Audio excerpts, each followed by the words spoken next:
बोलो सांचे दरबार की जय। आज है इतवार और शुक्ल पक्ष की पंचमी भी है। तो आज हमारी कथा जो है 8 वारों की है कि जब हम एक दिन में एक कथा करें तो शनिवार इतवार मंगलवार ये हो जाती हैं अलग अलग, परंतु एक कथा का निचोड़ बताया गया है 8 वारों की कथा। उसकी कथा का संपूर्ण क्या है। एक माँ और बेटा थे। गंगा जी नहाने गई तो बहू से कहा गई थी कि मेरे बेटे को सुबह रोटी दे देना। बहू ने कहा अच्छा दे दूंगी। सुबह बेटा बोला माँ माँ रोटी दो। बहू बोली ना माँ है और ना ही रोटी है, कमा कर लाओगे तो रोटी मिलेगी। बेटा बोला भगवान मैं तो कमाना ही ना जानूं, लेकिन बहू नहीं मानी।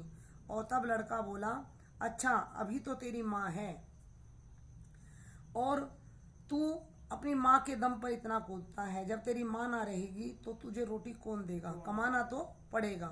तब लड़का बोला अच्छा 4 रोटी और आम का अचार बांध दे। बहू ने 4 रोटी और आम का अचार बांध दिया। रोटी लेकर कुएं की पाल पर जाकर बैठ गया और कहने लगा हे राम मैं कमाना ना जानूं। भगवान ब्राह्मण का वेश धारण कर वहां आए और कहने लगे कि तेरी माँ के सत्कर्म, तेरी माँ मेरी 8 वारों की कथा कहती है और गंगा का स्नान करती है, कार्तिक मास में नियम से पूजन करती है। इसके प्रताप से मैं इसके पास जाना चाहिए, ब्राह्मण का रूप धार कर वह बोला वह उससे कहने लगा ए बेटा उदास क्यों है।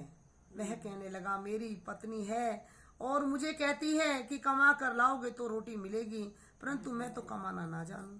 ब्राह्मण भगवान बोले भैया कमाना तो मैं भी नहीं जानता, परंतु तुझे एक बात बता सकता हूँ। क्या?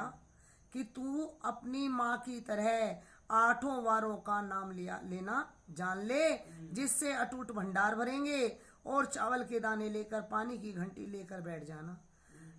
ढके बर्तन को उघाड़ देना, ओंधों को जो मुद्दे होते हैं उनको सीधा कर देना और तेरा काम बन जाएगा। ब्राह्मण ने कही, उसने सुनी, बोली भगवान क्या कहते हैं, कथा कैसे सुनाते हैं। इतवार सोमवार मंगलवार बुधवार बृहस्पतिवार शुक्रवार शनिवार 8 वारों का आसरा भरियो पियर सासरा अटूट भंडार भर होते हैं। चले गए। ऐसा करते करते उसे कई साल बीत गए। लड़का घर आ गया। कई सालों में बहुत सारा धन लेकर आया। लड़का घर पहुंचा, पत्नी बोली इतना धन कहाँ से लाए, इतना कमा के कहाँ से लाए। कहने लगे मैंने तो कुछ ना कमाना जानूं, मुझे तो एक बालक मिला था, ब्राह्मण का लड़का था, उसने मुझे 8 वारों का नाम लेना सिखाया है। पत्नी ने सोचा ये झूठ बोल रहा है या तो ये चोरी करके लाया है। उसने कहा कैसे करते हो कथा। वह कहने लगा चावल के दाने और पानी की घंटी ला, ओंधों को सीधा कर, ढकों को उघाड़ दे। उसने कही, पत्नी ने सुनी और इतवार सोमवार मंगलवार बुधवार बृहस्पतिवार शुक्रवार शनिवार 8 वारों का आसरा भरियो पियर सासरा सारा अटूट भंडार होते चले गए। वह पत्नी से बोला मेरी बेटी के यहाँ मुझे जाना है, आज मैं अपनी बेटी से मिलने जा रहा हूँ, माँ कुछ बांध दे। माँ ने चावल के दाने और पानी की घंटी उसको दे दी और कहा बेटा जा अपनी बेटी के यहाँ हुआ और अपनी बेटी से मिल आना, पर बेटा अपनी बेटी के यहाँ पानी भी मत पीना। कहने लगा ठीक है माँ। चला गया। अब वहां पहुंचा, मैं बेटी के यहाँ जा रहा हूँ ऐसा कहकर फटे कपड़े पहनकर अपनी बेटी के घर चला गया। नाना आए हैं, नाना आए हैं। बेटी के बच्चे आकर उस पर चिपट गए। वह अपनी माँ के पास गए और कहने लगे माँ माँ देखो नाना आए हैं। कहने लगे कैसे वेश में आए हैं, क्योंकि बाप तो कमाता ही नहीं था। उसने कहा फटा वेश है, हाथ में कुछ मुट्ठी भर कुछ लेकर आए हैं, बंधा हुआ है और एक घंटी है। कहने लगी इन्होंने भी मेरी नाक कटवा दी, क्या जरूरी था मेरे यहाँ आना। चलो कोई बात नहीं। खाना लेकर वहां पहुंची। कहने लगा पिता मैं खाना नहीं खाऊंगा, ऐसे वेश में क्यों आए। बेटी बोली आए क्या हो, 2 दिन रोटी तोड़ने आए हो, सच में ये गरीबी बहुत कुछ कहला देती है। उसने बेटी से कहा बेटी मैं जब तक पानी नहीं पी सकता जब तक मेरी 8 वारों की कहानी ना सुन ले। उसने ना सुनी। पिताजी मेरा मुंह झूठा है, मैं आज तुम्हारी कहानी नहीं सुन पाऊंगी, अब मैं क्या करूं। वह भूखा ही सो गया। अगले दिन बेटी को तरस आया कि मेरा पिता ने कुछ नहीं खाया है और मैं अपने पिता की कहानी तो सुन सकती हूँ। उसने घंटी लाई, चावल के दाने निकालकर वह कहानी सुनाने लगा। बेटी तू बहुत गरीब है, कभी चावल बनाकर खाती है, कभी उसका मांड ही पीकर अपने बच्चों का परिवार पोषण करती है, यह पिता को पता था। घंटी लेकर चावल के दाने लेकर पिताजी के पास बैठकर कहानी सुनने लगी। इतवार, सोमवार, मंगलवार, बुधवार, बृहस्पतिवार, शुक्रवार, शनिवार, 8 वारों का आसरा, भरियो पियर सासरा, अटूट भंडार होते चले गए। बेटी के घर माला माल हो गए। एक ही दिन में ऐसा जादू हो गया और 8 वारों की कथा पूर्ण की।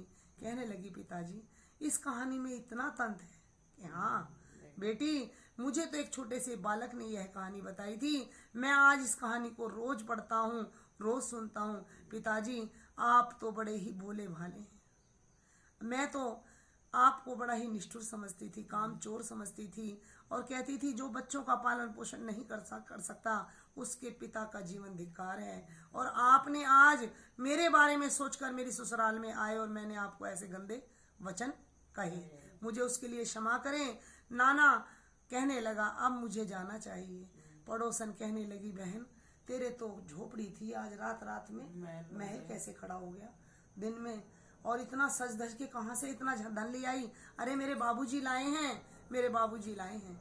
ऐसे कहती फिर रही थी। दुरानी जिठानी सब आई, कहने लगी ये ऐसे इतना माल कैसे लेके आया, फटे हुए कपड़े हैं इसके। तो कहने लगे मेरे बाबूजी ऐसे ही हैं, ये फटे ही कपड़े पहनते हैं, परंतु इनके पास बहुत जादूगरनी एक कथा है। कहने लगी बहन वो कथा हमें भी सुना दो। कहने लगी सारी दुरानी जिठानी, सास, कुटुंबी, नंद और अड़ोसी पड़ोसी सारी औरतें बैठकर उस कहानी को सुनने लगी। चावल लिए, चावल के दाने सबको दिए, पानी की घंटी बैठकर क्या कहते हैं, बोलो साचे दरबार की जय, बोलो 8 वारों की जय। इतवार, सोमवार, मंगलवार, बुधवार, बृहस्पतिवार, शुक्रवार, शनिवार, 8 वारों का आसरा, भरियो पियर सासरा, अटूट भंडार सबके होते चले गए। बेटी भर भर बोइया बांटने लगी।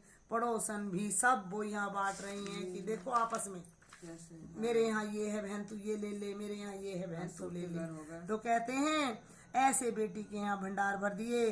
अपने पिताजी से हमको भी कहानी सुनाना, और भी सुनते चले गए। अगले दिन उसके पड़ोसन ने भी कहानी सुनी और फैलती फैलती ये कहानी अंबर में फैल गई। कहते हैं विश्व देश में यह 8 वारों की जीवन चलता आ रहा है और जब तक 8 वारों की कहानी ना हो तब तक कोई जीवन सफल नहीं है। बोलो 8 वारों की जय और साचे दरबार की जय।